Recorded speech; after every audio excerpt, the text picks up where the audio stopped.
In this video, I will talk to Lazar Zepinic, who will share with us the most common mistakes he sees in Amazon seller advertising accounts.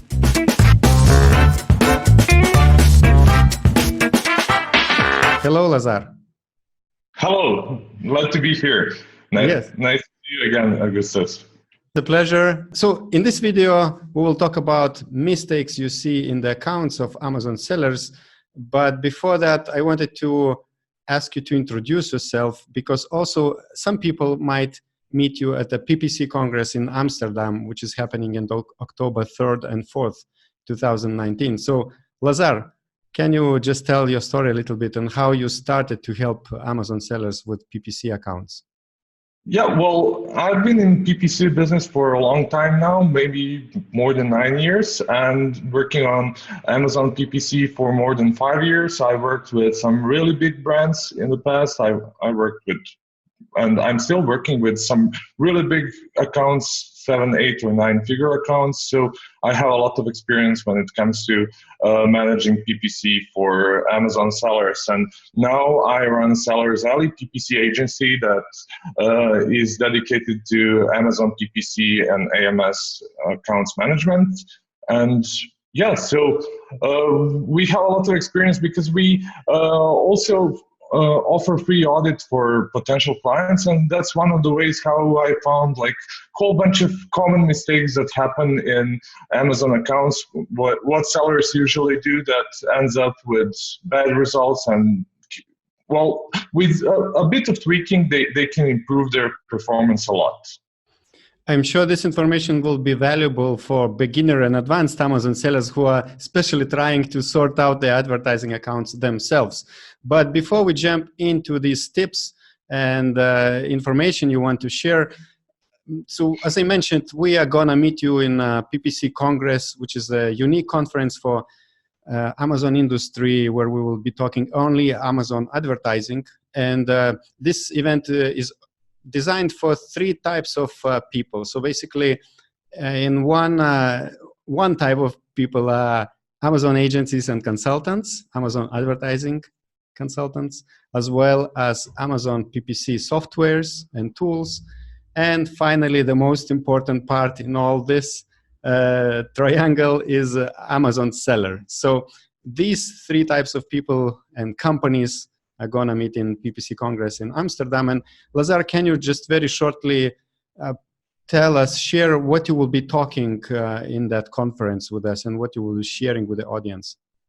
Yeah, of course. My talk is going to be about focus to Amazon sellers, and I'll be talking about the power of data, because people tend to search for different softwares, applications, and stuff like that to magically help them with improving their accounts. And they already have all of that information. And with some basic knowledge of using Excel, they can optimize everything and find out about a lot of different stuff in their accounts that can improve their performance a lot. Basically, there is a whole bunch of reports that are provided by Amazon and a lot of data that can help Amazon sellers to improve their performance. And from my experience, I realized that a lot of sellers are just neglecting that kind of reports. Great. So now let's hear those common mistakes which you saw while you were working with Amazon seller advertising accounts. There's around 10 or 12 of them, the most common ones. There are some others as well, but these are happening pretty often. So can I start? Okay, great. So one of the first mistakes is bad account structuring. So when you have your brand on Amazon and when you want to create ads for your products, you want to create some brand awareness as well. You want to have main keywords to show up, to rank better for your main keywords. You want to, if you're small, you want to try to find some long tail keywords with less traffic and less competition to get more traffic for a lower amount of money to be more profitable. So when it comes to Amazon accounts, it's pretty often mistake that some of those campaigns are missing. So it's really good to have your brand campaign with your brand name. At the beginning, when you're a really small seller, one of the things that can happen is like, oh, why do I need this kind of campaign? Nobody knows about my brand. And that's very true. Well, because you're not going to get any traction and you're not going to get any sales from that campaign, but over time you're going to see some more traffic coming to your brand campaign, because people are going to get to know with your brand. Basically, as your brand awareness increases, your brand campaign performs better and better, and it's really good to have it, because when you protect your brand name, you're going to protect yourself from other sellers that might be using your brand name in their campaigns, and that way you're going to show up in the ads as well, not only when it comes to organic. As well, there are some different campaigns that should be placed in the account. One of them is as well like some kind of top generic campaign that uses main keywords that are most frequently searched on Amazon. As well, there are other like long tail keywords that you want to use and that kind of stuff. The other thing that pretty often happens is I see a lot of accounts with dynamic bidding by placement placed at 900% with full bids in their campaign. And I see a lot of clients telling me like, oh, I have a huge problem. We are spending a lot of money through this campaign and so on. But they didn't realize that they managed to increase bid for 9 times just because they placed 900% as a dynamic bidding by placement for that campaign. So for that kind of campaigns, I would definitely recommend to place lower bid and to place bidding by placement percentage for that specific placement, and to basically target that specific placement. It's a bit tricky and it's a bit advanced method. So for sellers that are starting with their Amazon journey, I would definitely recommend to keep with standard bids, and over time play around, try with lower changes in dynamic bid by placement by placing like 5, 10, 15%, and over time, if you see that some specific placement is working really good for you, then you maybe want to create specific campaign with lower bid and with a huge increase for a certain placement. The other thing that is pretty common with sellers that are starting with their Amazon advertising is placing all match types in the same ad group.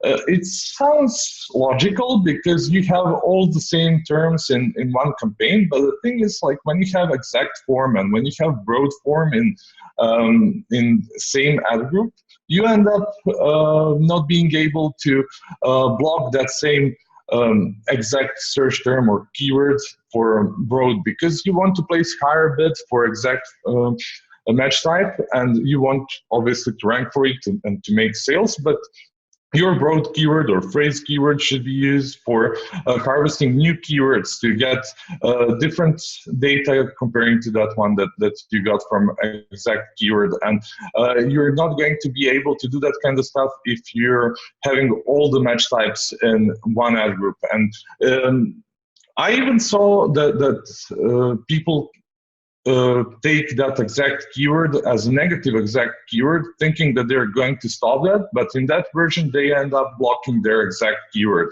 So in that version, only phrase and broad are working. And also, it's pretty common thing that bidding is structured in a wrong way for those keywords. So I highly recommend having like the highest bid for exact form, and to have your phrase and broad blocked for that exact keyword as a negative keyword, and to have a bit lower bid, so you can focus on other keywords and other search terms with your phrase and broad match. The other thing that is pretty often is to have different products in the same ad group. It's a pretty common thing to have like a product that which value is, let's say, $9 US, the other one is like 25, the other one is 45, and you have all of them in one ad group with same keywords. Well, it is not going to work probably, mostly because your product that is valued at $9 doesn't have the same margin as the one that is more expensive than that. And you want to optimize each product separately, and you want to have your CPA, basically how much money are you spending for each conversion for each product separately. So you want to be profitable as possible. And this is one of the common mistakes that is happening. At some point, Amazon introduced category targeting, and a lot of sellers are not using the benefits of it. Some of them tried to use it, and what happened is that it was too broad, and they took one category place bid, and that's it. It's really important to use refine option and to try to target specific parts of the category, to target specific brand, to target specific star rating. So maybe you want to target 1 to 3 stars as average star rating products, because they're probably smaller sellers and that product is not that good. It doesn't have a lot of traffic, and they probably don't invest that kind of huge amount of money in advertising that product. So it's a good try to how to do it. You should definitely try to refine your category targeting. Also, one of the things that people are neglecting is there are no ASIN targeting campaigns. So what you want to do is basically target specific products, because at some points you don't have enough money to invest to show up at the first position. Somebody else has bestseller badge or so on, and you want to try to steal their sales, and you're going to do it by targeting those ASINs through sponsored product ads, targeting ASINs. And you want to target those ASINs. And there is one really good report on Amazon called Purchase Product Report, and you want to take it and you want to filter out all the products that were purchased after somebody clicked on your ad. So basically it means that somebody went to Amazon, seen your ad, clicked on it, saw your product, and on your product listing they saw some other product, clicked on that product and purchased it. And basically that other ASIN stole your sale, and you don't want that. And you want to take those ASINs and you want to target them to try to steal back the sale from them. And as well, the next point is really close to this one. There are no defensive campaigns. What you want to do is you want to cross-target your products. It's really good for so many reasons. One of the things is you're going to protect your listing from competitors, and you're going to have your products showing up on your product listing.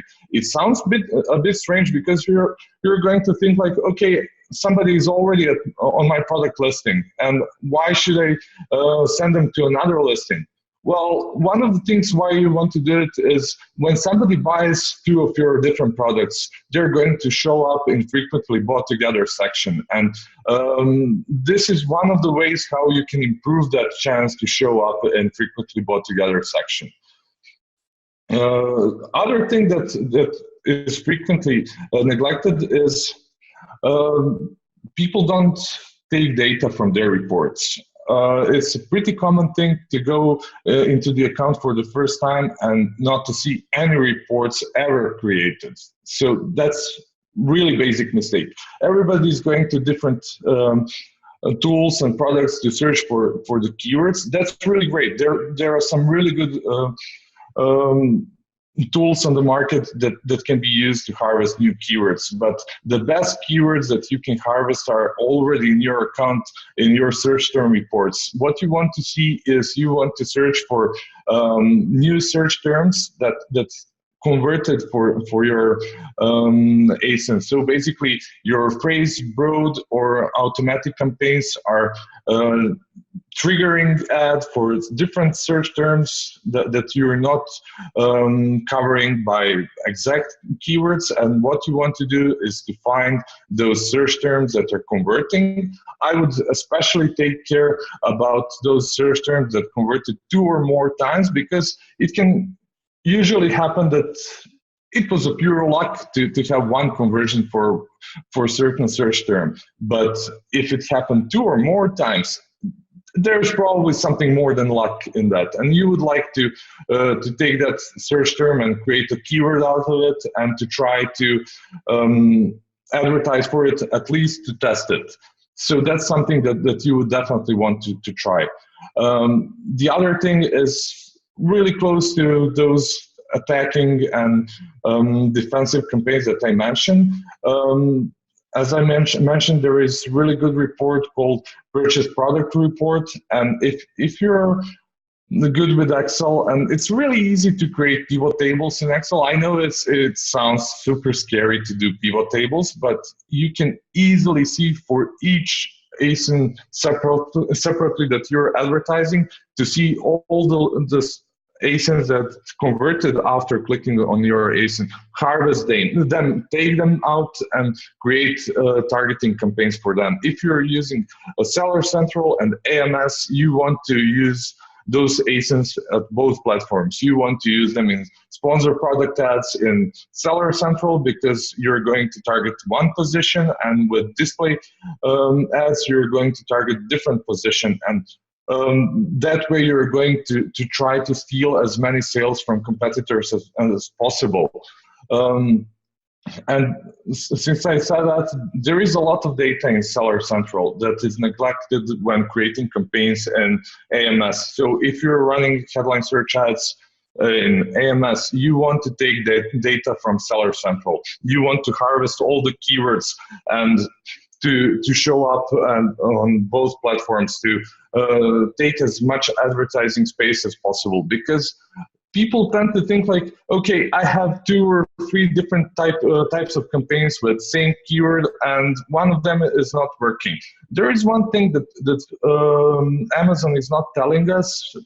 We don't have that kind of data. It's attribution. So attribution is really important, especially it's like buying funnel. So imagine a guy that is in subway station and he's waiting for metro, and he's looking at his phone and searching for a product, and he clicked on, let's say, headline search ad, and he's like, oh, this is a really good product. I really like this product. I want to buy it. But he's like, oh, it's my subway. I need to jump in on, or I need to, my break is done. I need to go back to work or whatever. And they turn off their phone and they continue doing what they were doing. And when they go back home, they're like, okay, I remember that product. I want to buy it. And they search for it on Amazon once again. And this time, they're probably going to buy it in a different way. They're going to use sponsored product ad, or they're going to find it through organics. And that way, you think like, okay, headline search ad didn't convert, but it was part of the sales funnel. So it's a really important part of sale, because you introduced your product to potential customer, and people found out about the product, and they're going to buy it. So as well with since I mentioned headline search ads, one of the things that people don't usually do is A/B testing. PPC is all about A/B testing. You want to try everything to find the best version that works for you. If something is working for your friend that is selling some other kind of stuff, it might not work for you. So you need to A/B test a lot of stuff.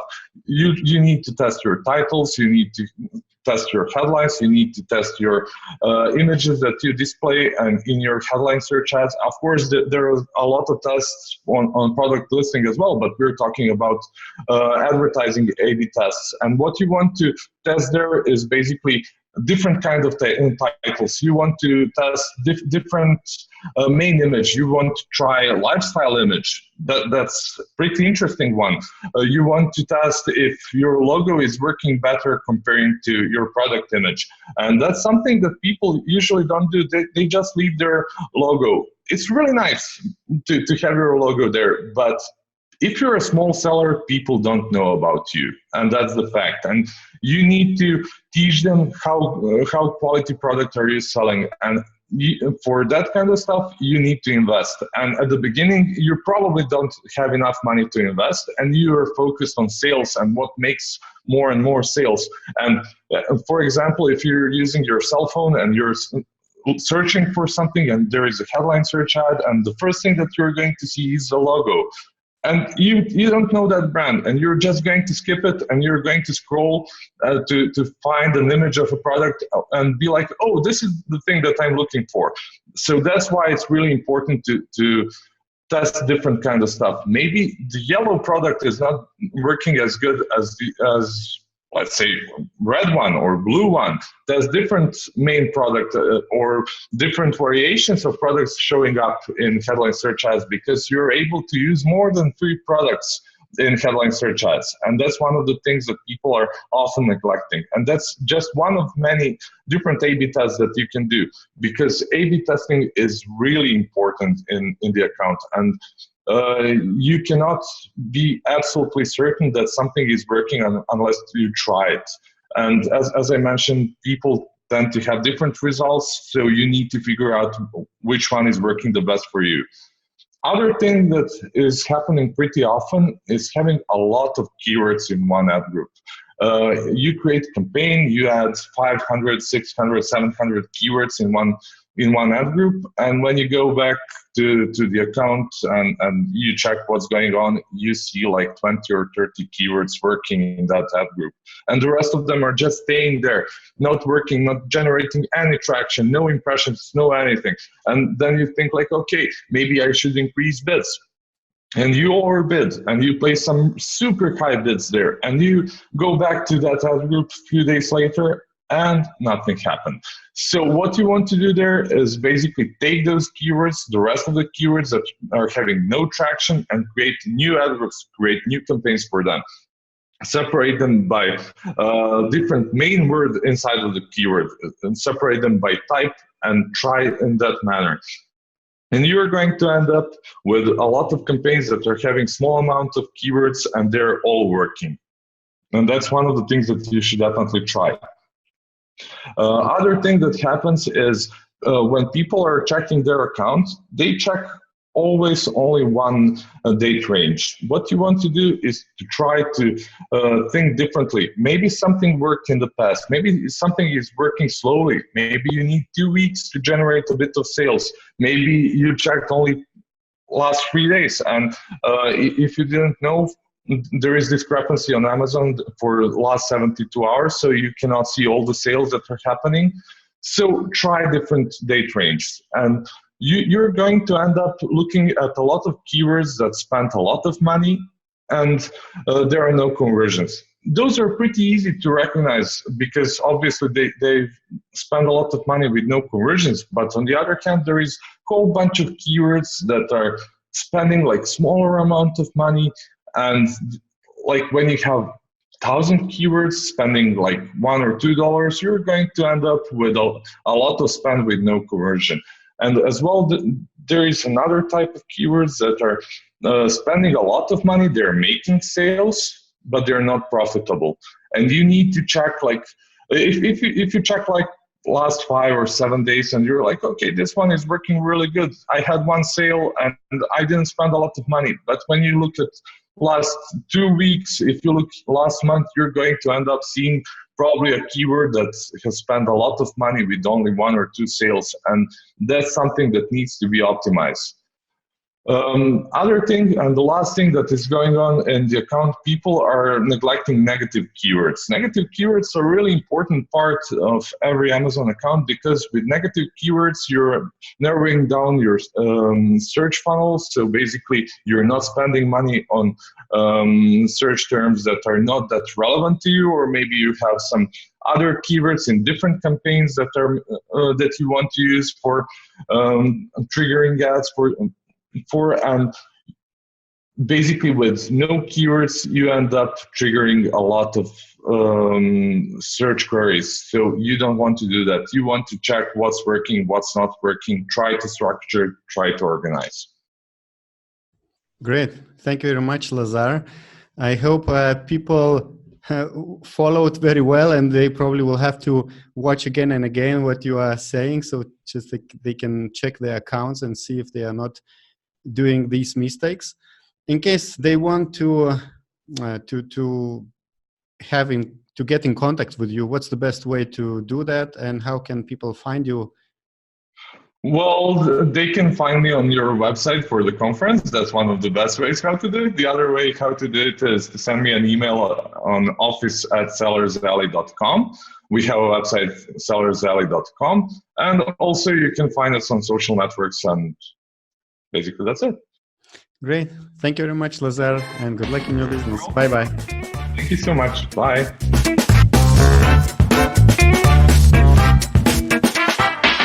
I hope you enjoyed this short video with Lazar. And if you would like to watch more of these kind of videos where I interview different Amazon experts, also I talk to different Amazon seller software creators, and even with the event organizers who are creating conferences for Amazon sellers, make sure you subscribe below to the Amazon, to the Orange Klik YouTube channel. Bye-bye.